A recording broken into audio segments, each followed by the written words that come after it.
Chers téléspectateurs, Assalamu alaikum wa rahmatullah. À l'occasion de la conférence africaine édition 2025 qui se tient dans la capitale de la République islamique de Mauritanie, le Nouakchott, nous avons le plaisir et l'honneur d'accueillir dans le cadre des interviews qu'on tient avec nos distingués invités, d'accueillir ici Dr Jim Dramé, directeur en charge des affaires religieuses à la présidence du Sénégal et de l'insertion des diplômés en langue arabe. Bienvenue, cher directeur. Merci infiniment, docteur. Je suis vraiment honoré et ravi et fier d'être là ce matin à Nouakchott pour participer à cette rencontre islamique d'une importance capitale. Merci. C'est nous qui vous remercions d'avoir accepté notre invitation. Monsieur le directeur, vous êtes là pour représenter votre pays, le Sénégal. Oui. Le Sénégal est connu comme étant un îlot de paix qui a toujours réussi à tenir des transitions politiques paisibles et apaisées. Monsieur le directeur, comment le dialogue a participé à forger et à façonner le Sénégal que nous venons de décrire? Merci infiniment, docteur, mais permettez-moi d'abord, avant de répondre directement à la question, vraiment de remercier les organisateurs de cette rencontre.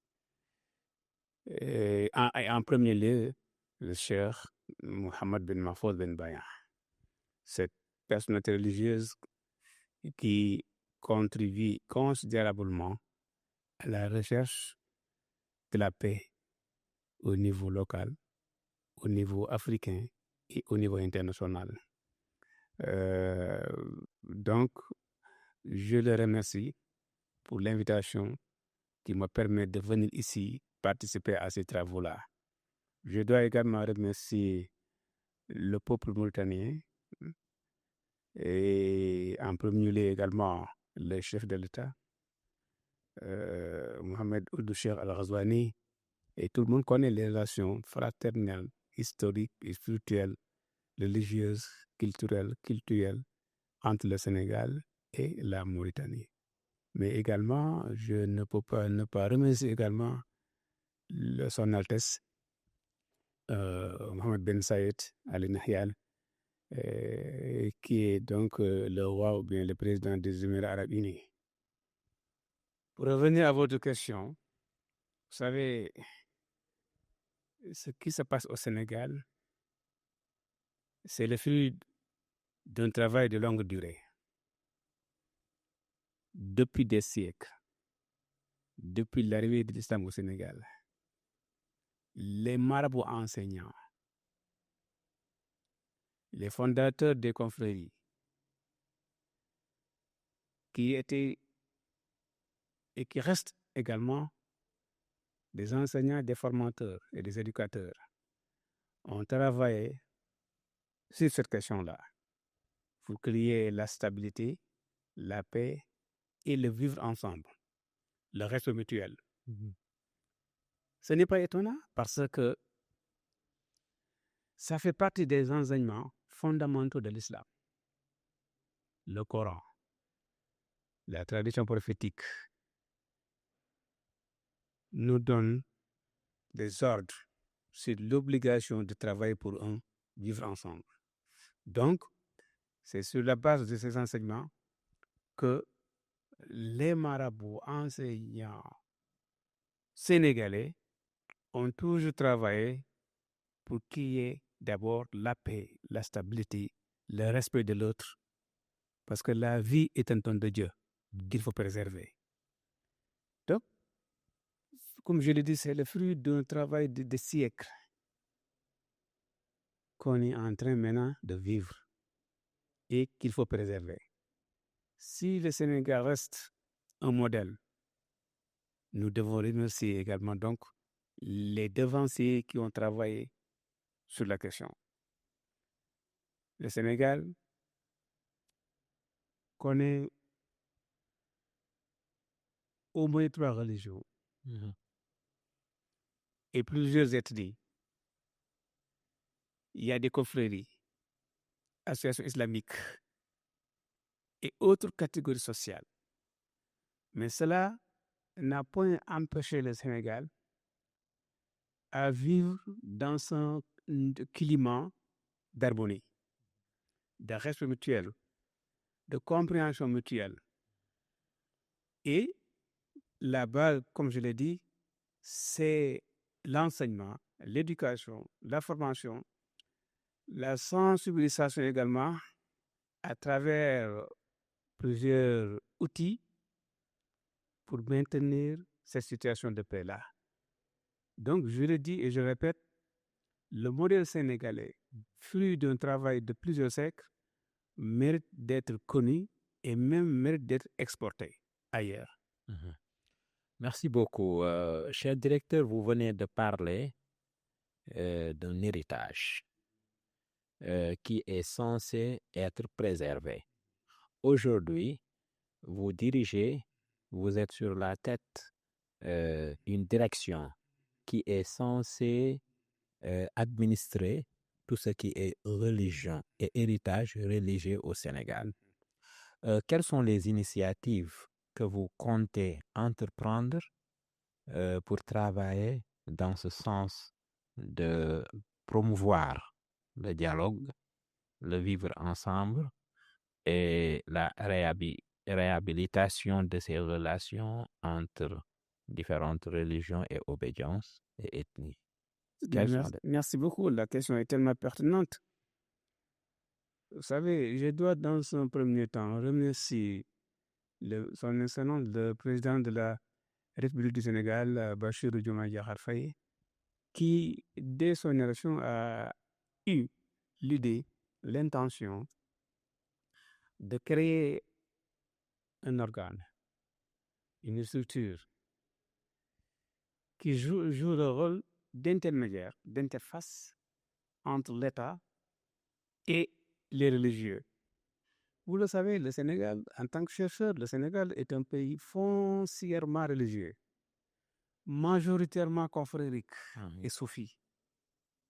Il est difficile pour un État de réussir une politique, un projet, une démarche, si les religieux ne sont pas impliqués. C'est ce que le président Bassirou Diomaye Diakhar Faye a compris très tôt en créant cette direction des affaires religieuses et de l'insertion des diplômés en langue arabe. Ce qui est important. Donc, les démarches à entreprendre concernant cette direction-là sont multiples et nombreuses. Je peux citer au moins quelques éléments. D'abord, le président nous a instruit d'aller présenter la direction aux marabouts, aux dignitaires, aux religieux, aux responsables sur les objectifs, le contenu, l'intention et pourquoi cette direction a été créée. Vous l'avez dit, c'est une direction en charge des religions, avec S au pluriel. Il y a l'islam, le christianisme et la religion traditionnelle également. Ce qui fait que le Sénégal est un pays pratiquement à 100% des religieux, des croyants. Donc nous prenons en compte toutes les religions au Sénégal et tous les religieux. Donc, on est en train de faire des démarches, des déplacements, aller rendre visite aux khalifs des confréries soufis, responsables d'associations islamiques, mais également à l'église, les responsables de l'église, l'archevêque de Dakar, les évêques au niveau des régions, les curés, entre autres. Et également au niveau de la religion traditionnelle, on est en train également d'aller rendre visite aux chefs coutumiers, par exemple le Boussine, et notre démarche est d'effectuer des visites auprès des religieux du Fouta Toro jusqu'en Casamance. Ça, c'est un. L'autre élément important, nous voulons être ouverts à tout le monde. Notre démarche est d'écouter tout le monde. Notre démarche est d'impliquer tout le monde. Et ça, c'est sur la recommandation forte du chef de l'État. Et notre démarche également, c'est d'impliquer, d'associer tout le monde. C'est d'accueillir les conseils de tout le monde, des réflexions. Et c'est la raison pour laquelle nous comptons organiser des rencontres, des séminaires, des colloques dans ce sens, sur le vivre ensemble au Sénégal et comment travailler à renforcer, à consolider le vivre ensemble au Sénégal, les relations fraternelles au Sénégal, parce qu'on a quelques leviers qui nous permettent d'arriver à cela. Les différentes rencontres religieuses, les ziar, les magal, les gamou, les conférences, les grandes conférences, donc, ce sont des points de rencontre de toutes les catégories sociales du Sénégal. Donc, nous, on va essayer également de travailler à ce rapprochement-là. Il y a l'existant. Nous devons consolider l'existant. Et en collaboration parfaite avec surtout les chefs religieux. Et on va essayer de tenir également des conférences. Au niveau de la diaspora, nous ne voulons pas oublier la diaspora. Il y a des Sénégalais nés dans la diaspora qui ne connaissent pas comme il se doit leur religion, leur couture, leur héritage. Nous voulons organiser donc des déplacements, des conférences, des rencontres au niveau de la diaspora au profit des Sénégalais qui sont là-bas, mais essentiellement qui sont nés là-bas. Pour un programme qu'on pourrait appeler Xam Sama Dine, Xam Sama Cosaan. Connaître ma religion, connaître mon héritage, connaître donc ma culture. Pour éviter un dépaysement total. Donc, c'est un programme global et on attend la participation et la contribution de tout le monde, de toutes les catégories sociales. Les chercheurs, les universitaires, les enseignants, les marabouts enseignants, les maîtres coraniques. Nous ne voulons pas oublier aucune catégorie sociale. Nous allons impliquer tout le monde. Merci beaucoup, cher directeur. Vous avez parlé de diversité, Oui. de culture, de différentes religions et de différentes confréries religieuses. Ici, dans le cadre de cette conférence africaine auquel vous participez en tant que représentant du Sénégal, vous avez vu de vos propres yeux cet état de diversité entre différentes nations, entre différentes religions. Vous avez vu aussi la différence d'âge. Là, actuellement, nous sommes en train de tenir un sommet de jeunes et de femmes, leaders politiques et religieux, en cette terre bénie de la Mauritanie. Et sur l'initiative de la conférence africaine soutenue par l'État de la Mauritanie, comment vous trouvez cette initiative qui n'est pas habituelle en terre africaine, en créant un cadre qui permet le dialogue entre jeunes, comme je viens de dire, religieux, leaders politiques, femmes et aussi dirigeants de confréries, etc. Comment vous appréciez cette initiative-là? Quelle est votre appréciation de cette initiative et qu'est-ce que ça vous inspire en tant que directeur des affaires religieuses au Sénégal? J'apprécie très positivement cette initiative. C'est un modèle à saluer, c'est un modèle à encourager, c'est un modèle à soutenir. C'est un modèle à préserver. Nous, actuellement, on est dans un monde où il y a beaucoup de perturbations, beaucoup d'antivaleurs,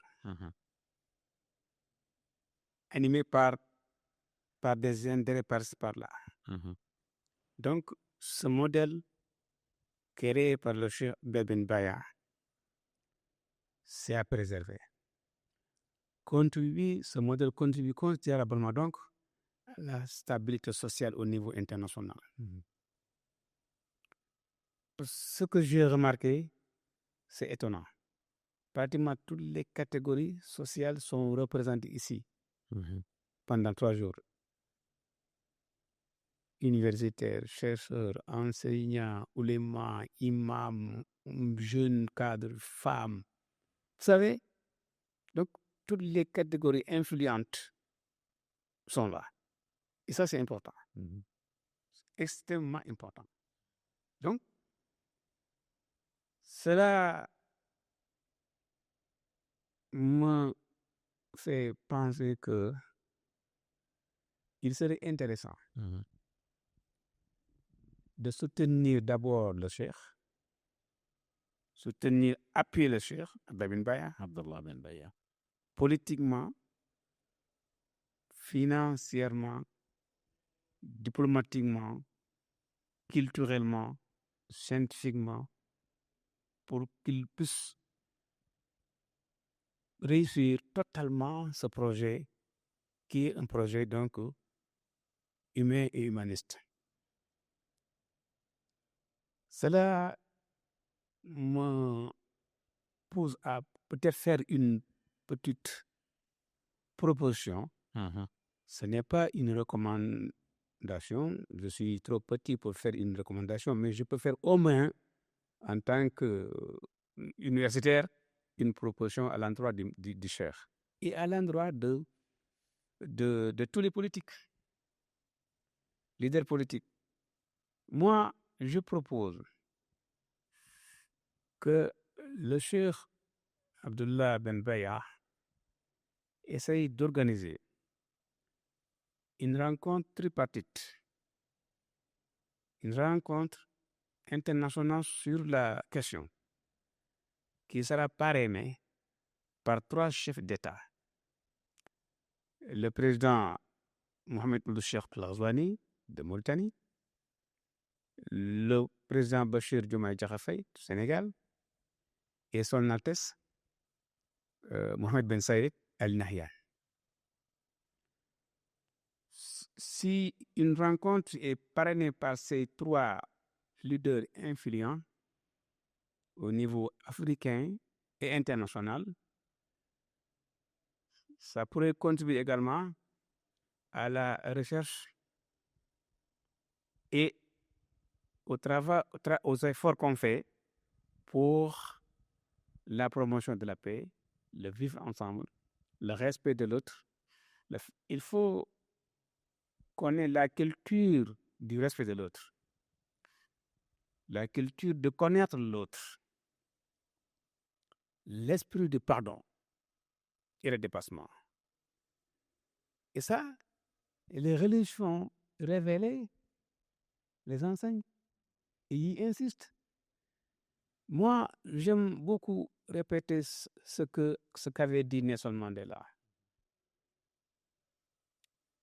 Il avait dit, quand il a vécu pendant 27 ans,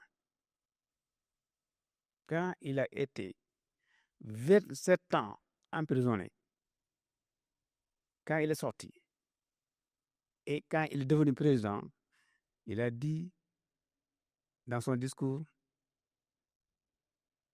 nous ne pouvons pas oublier, mais nous pouvons pardonner. C'est vrai, il ne peut pas oublier tout ce qu'il a vécu, tout ce qu'il a subi comme injustice, mais il a un esprit de dépassement, donc il peut pardonner. L'esprit de pardon, ça, c'est religieux, ça. Nous devons sensibiliser donc les jeunes, les femmes, toutes les catégories sociales à cet esprit-là. Le pardon, de dépassement, de respect de l'autre, de vivre ensemble. et de préserver la vie, comme je l'ai dit, qui est un don de Dieu. Donc, vraiment, cette conférence m'inspire beaucoup de choses. Et je vraiment ferai tout mon mieux pour également participer au moins à la vulgarisation de ces efforts de Cheikh Abdel Ben Baye. Et je sais que, comme je l'ai dit, ce sont des travaux, ce sont des efforts, des réflexions qui méritent d'être connus, d'être soutenus, d'être appuyés. Il faut beaucoup de sensibilisation donc au niveau international. Et également, il y a le rôle de la presse. Vous, en tant que presse, vous devez contribuer sensiblement également à vulgariser donc les idées, les travaux, les résultats de cette conférence islamique internationale qui est vraiment d'une importance capitale. Sur ces mots de souhait et de recommandation, nous arrivons à terme de cette excellente interview. Nous vous remercions, Monsieur le Directeur, d'avoir accepté de répondre à notre invitation. Nous remercions également nos téléspectateurs d'avoir suivi cette série d'interviews. Nous vous donnons rendez-vous avec un autre invité et sur une autre thématique. Sur ce, nous vous disons au revoir. Wassalamu alaikum wa rahmatullah.